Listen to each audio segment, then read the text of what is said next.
This is Spo-Ad Cast. Spo-Ad Cast is the official podcast of the St. Thomas University Sports Administration Program. We are your inside look into the sports industry. Want to get a job in sports? Yeah. Listen to Spo-Ad Cast. And we're back. Yet another episode of the Spo-Ad Cast. I'm your host, Trevor Graham, alongside Mr. Jason Fowler. Hey, yo. And we have a special guest in the studio today, who we will be bringing on a little bit later.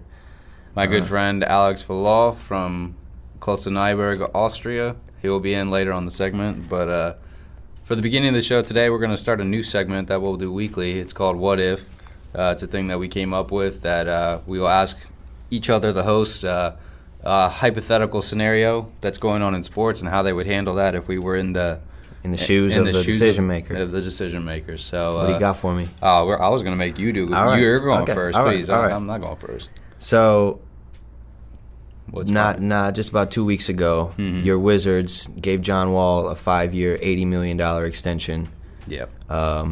He was out almost 3 months Injured. last year. My question is, for you, if you were the GM of the Wizards, would you have given him this much money and this many years based on what he's given you so far? Wow. That's a tough one. I'd probably say yes. Most people would say yes because he's been hurt, but I would, just given the fact of what kind of a player he has been in terms of an impact while he's on the court. He's been an absolute phenom. I mean, most people didn't watch a lot of Wizards basketball last year at all, but when John Wall was out of the game versus John Wall in the game, our team was completely different. Yeah, absolutely. Night and day different. So he's a stud. He is. He's a great player. So I mean, I think it's good. It shows what, in Washington the theory is that, people who do a good job on the court are going to get rewarded for it, and that also helps with bringing in free agents. People will get paid if they do the right job, even if they're hurt. They may get money even still. So I think they're trying to set a tone in DC for, if you have the talent, we'll bring you in and we'll keep you underpay at that, at respectable and in high amounts even. Oh yeah. So I mean, he's a point guard. It's a point guard league. Yeah.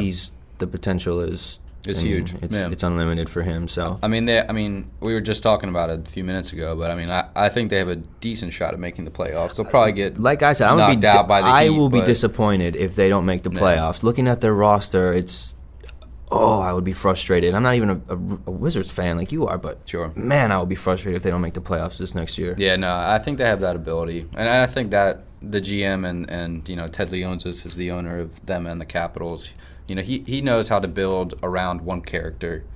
He's done that with Alexander Ovechkin, and I think he's going to do the same with John Wall. So he's the centerpiece. So there you go. So that's not bad. First half of the What If segment.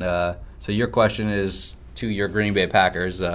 Recently, you had Greg Jennings came out and kind of threw some dirt on Aaron Rodgers a little bit, saying that he kind of is very quick to call guys out and isn't necessarily the correct leader in certain instances. He tells people that they're wrong or they're doing something wrong, and he isn't as critical, I guess, on himself. He's quick to blame others, Okay. When things go wrong. And, everyone was kind of shocked by the statements. And then Donald Driver, not but a few days later, went on Mike and Mike in the Morning and reiterated the same thing. So there's kind of this mindset that, Aaron Rodgers could be kind of a dick, say, lack for a better word, and is kind of harsh on his players that he plays with. And my question is to you, if you're Mike McCarthy, if you're in the GM spot, where do you talk to Aaron Rodgers about the way he handles things? Do you keep him the same, or do you advise him to make a statement, or where would you go? Like, how would you handle this as a PR from a PR standpoint? I would definitely sit him down and get his side, hash things out, see what's going on. We put so much pressure on quarterbacks anyway. Sure. If the Packers win the game, it's usually because of Aaron Rodgers. If they lose right? a game, usually because of him. Rodgers, right? So, him being in that position, he kind of has to take control of the team. And if guys aren't performing the way they need to, then I yeah, he's got to. He should call him out. He's got to, be the ringleader. Sure. So no, I don't have a problem with it. It's interesting to me. I wonder what the relationship is between his driver was with Favre for a while, and Sure. then Rodgers, and I wonder how that dynamic of that relationship between those three.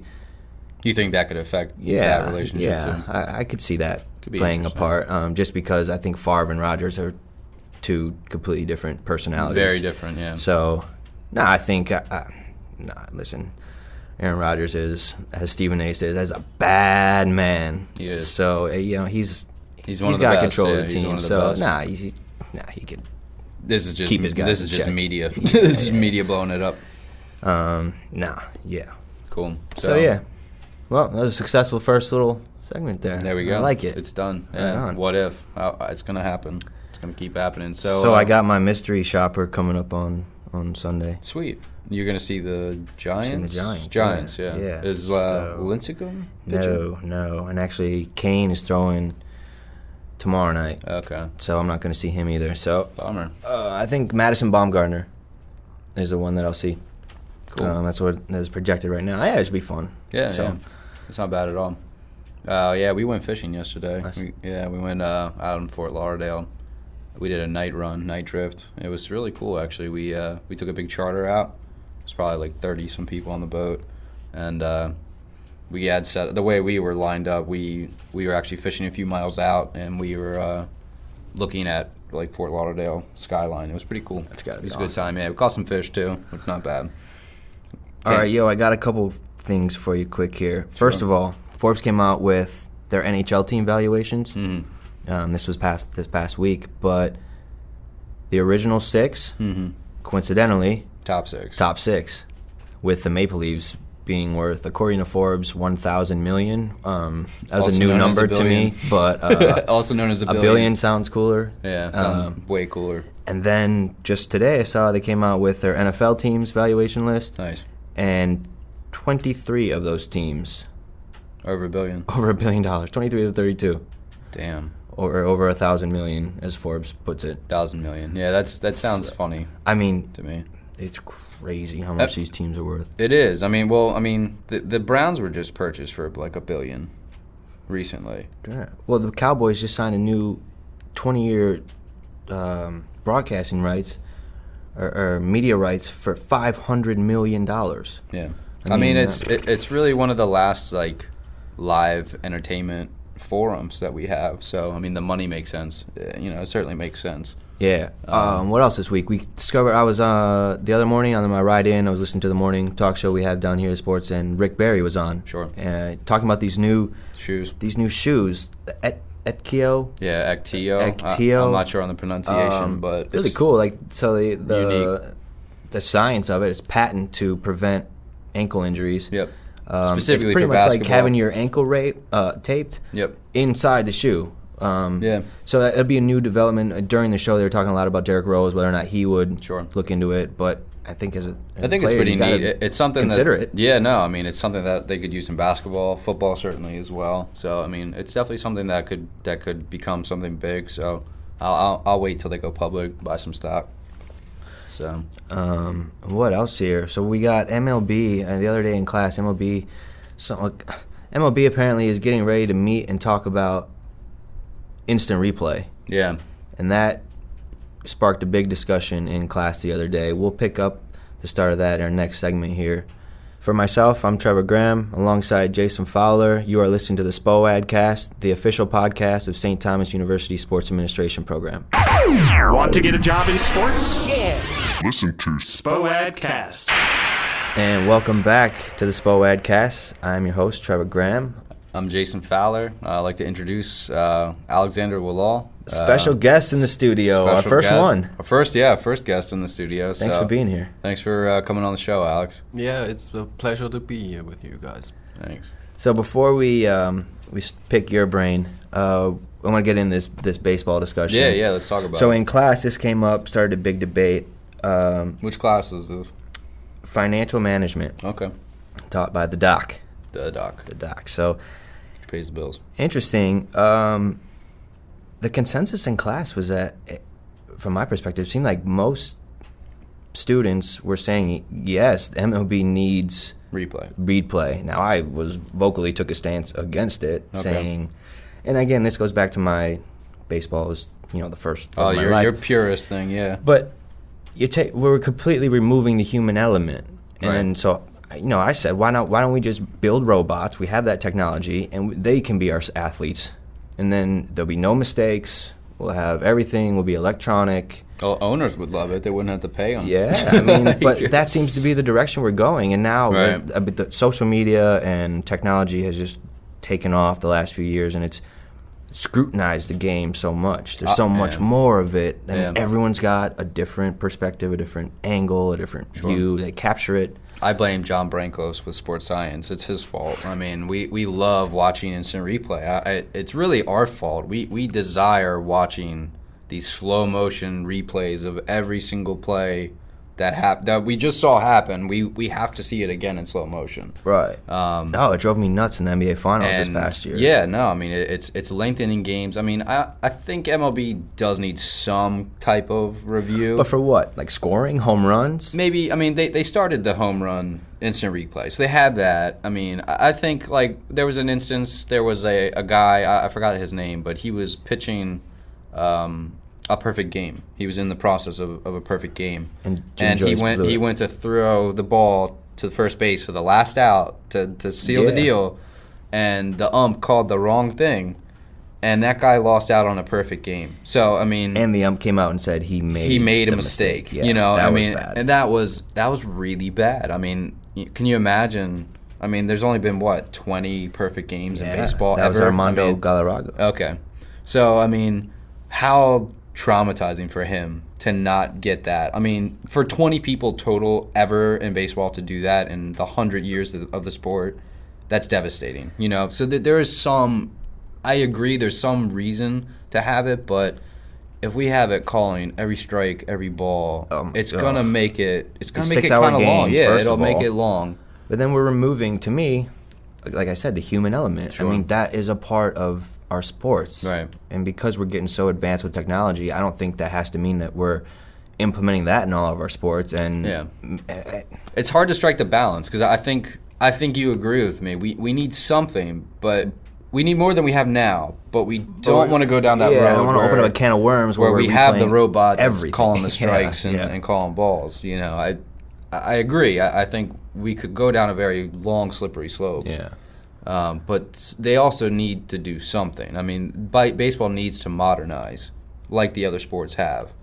I mean, it was a big deal when college football was considering implementing, instant replay and challenges and things like that. And basketball was the same way. I mean, they had the very similar concerns. And has it lengthened the game? Yes, but fans are less likely to get upset. I mean, fans are going to get upset either way. So how much? I mean, we mentioned this outside. Like, in the last 2 minutes of the game, people are so adamant about not having mistakes go the wrong way and have the result be turned for that reason. They forget about the rest of the game with all the mistakes. They forget about the first quarter mistakes that led to that, or they missed a few buckets because of one thing, and then at the end of the game, that's the reason they really lost. So, I don't know. Sometimes they get kind of hung up on the wrong things, and it'll be interesting. Fans are too emotional for this, to be honest. I don't know. Sports is just taking over. Yeah. Okay, let's move on to the big topic of the day. Yep. Qatar and FIFA and the World Cup. This is an absolute mess. I hate FIFA.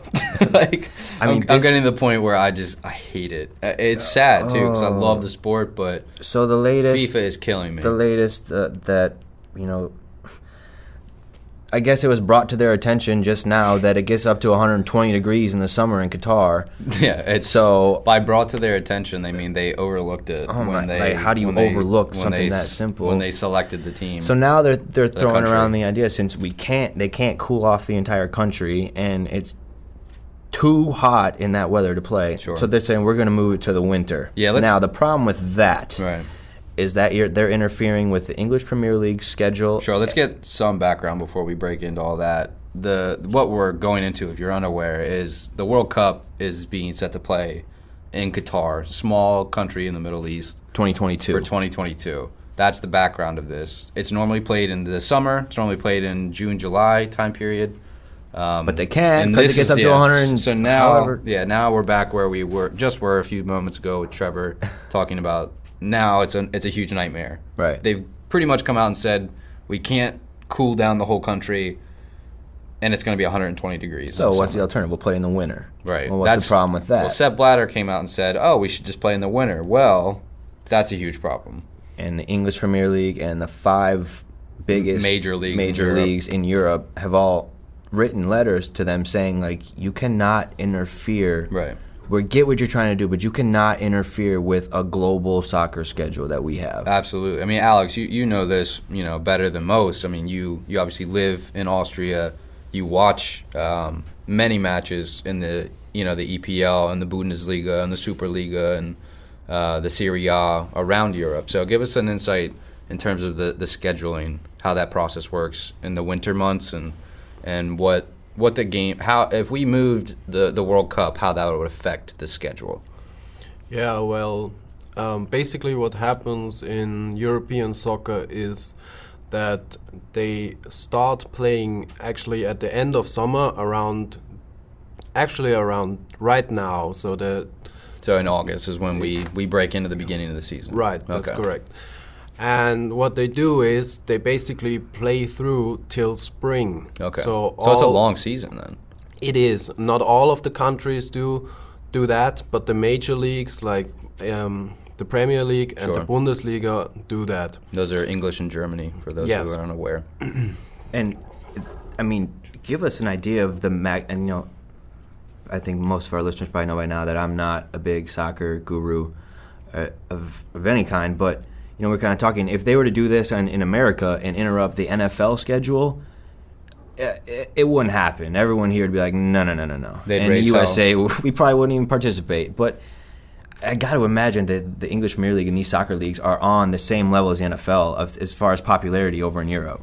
It would be definitely very complicated because you know that all these players in these teams that are playing a regular season, they are basically from all around the world. Right. So what happened would be that all these national teams call back their best players, Right. which are actually In Europe, doing most of the their time. job Sure. all around Europe, and they would pull these players from the teams. Right.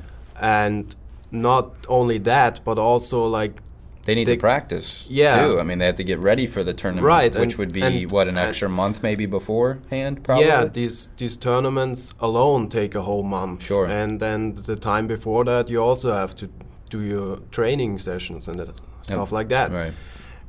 And the schedules would also Be complicated. cross with each other. I mean, just thinking from a television and a media rights perspective, I mean, when you're putting on this event, the reason the World Cup is as successful as it is because there is nothing going on in the summer. That is why it is successful. Try matching the World Cup against all the major leagues for soccer. Then add on top of that, who is going to watch the beginning of the World Cup when the NFL is getting ready for their December college push? football playoffs. And college football And the playoffs. NBA season. And the NBA season. And hockey season And is hockey even going season. on in the U.S. So who is going to watch the very beginning of the World Cup if we put it in the winter? I don't think anybody. Not many people I know. I mean, and not only that, but what kind of TV rights deals are we going to get if it's in the winter? I mean, to me, I feel like Sepp Blatter, who is our president of FIFA, is losing it. I just don't understand where his head is to even consider a move like this. It just speaks to his it's his ignorance mind-blowing. and the fact that he doesn't deserve the job that he has right now. He's not thinking, clearly not thinking. An article that you and I read quite a bit and studied in the latest SBJ, a quote in there from his camp. Right. They quoted as saying this guy has 50 ideas a day, Right. and 51 of them are bad. Right. So that if your own camp is saying that about you, and you're the head of FIFA, Right. I mean, come on, I mean, it's a no-brainer. We absolutely. got to make changes. I mean, over his tenure with FIFA, we've had the mistake of Brazil.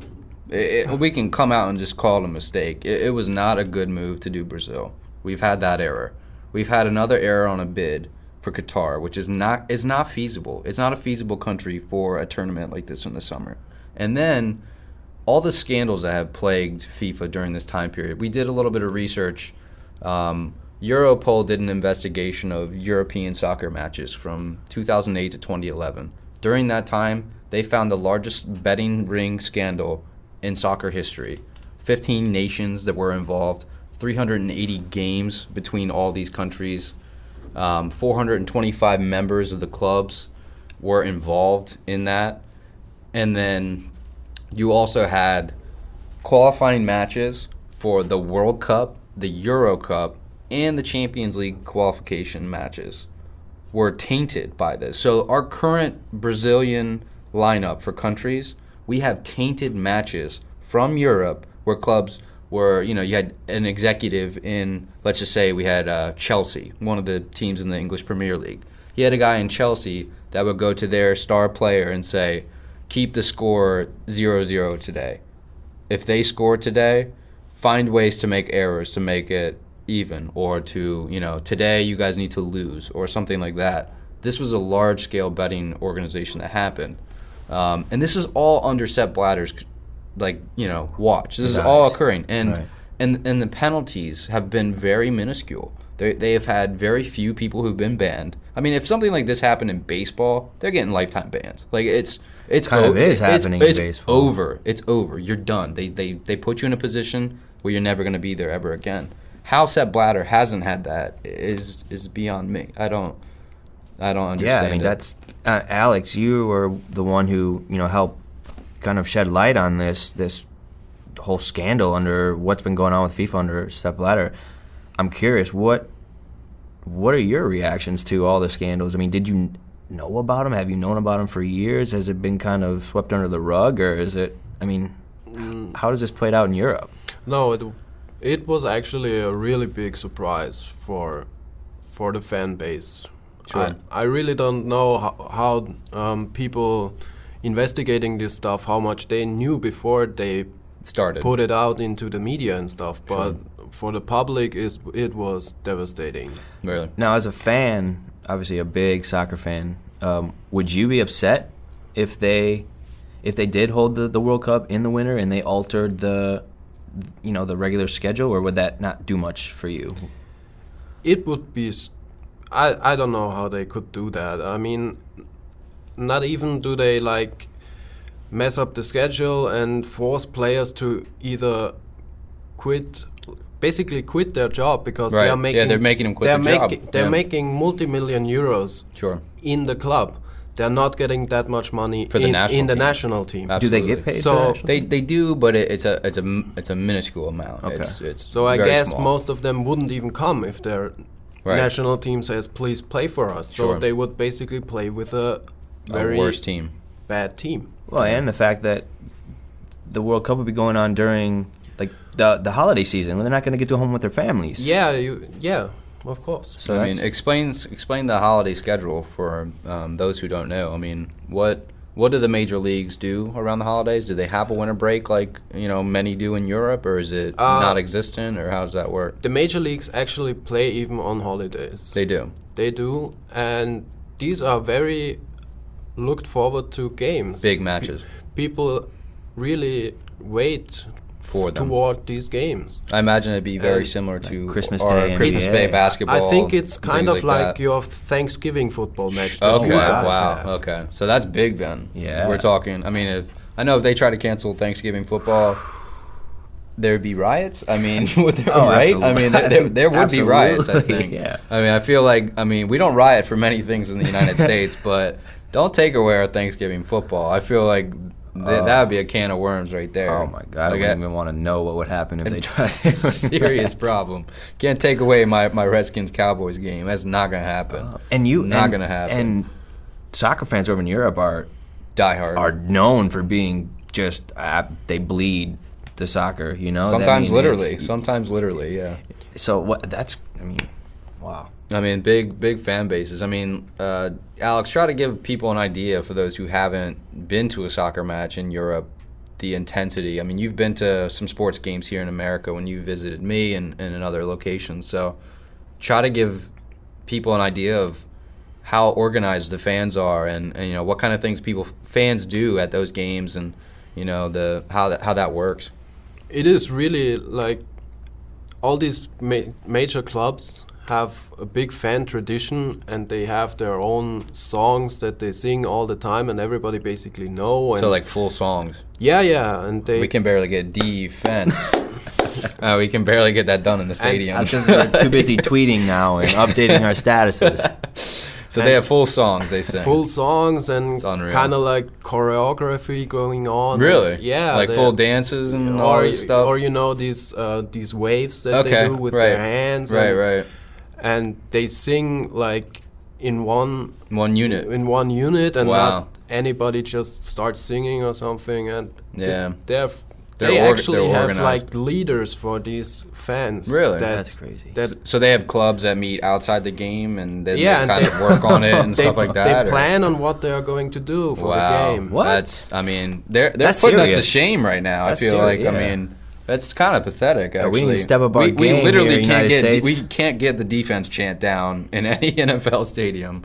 You hear it Oh, on no, TV. you It's hear like it so, at 40. like it's like one half the stadium is like defense, and the other one's like D, and then you hear this like it's like a chorus going around the stadium. It's terrible. So, but it's interesting.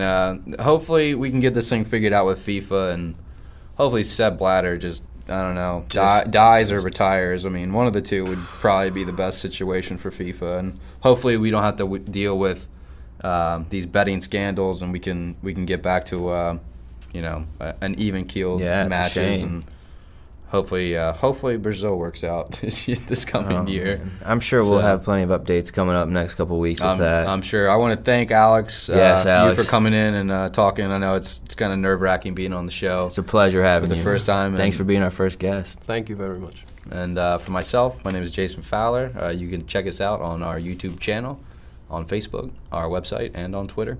And I'm Trevor Graham. Have a great weekend and take care, everybody. Cheers! This is Spo-Ad Cast. Spo-Ad Cast is the official podcast of the St. Thomas University Sports Administration Program. We are your inside look into the sports industry. Want to get a job in sports? Listen to Spo-Ad Cast.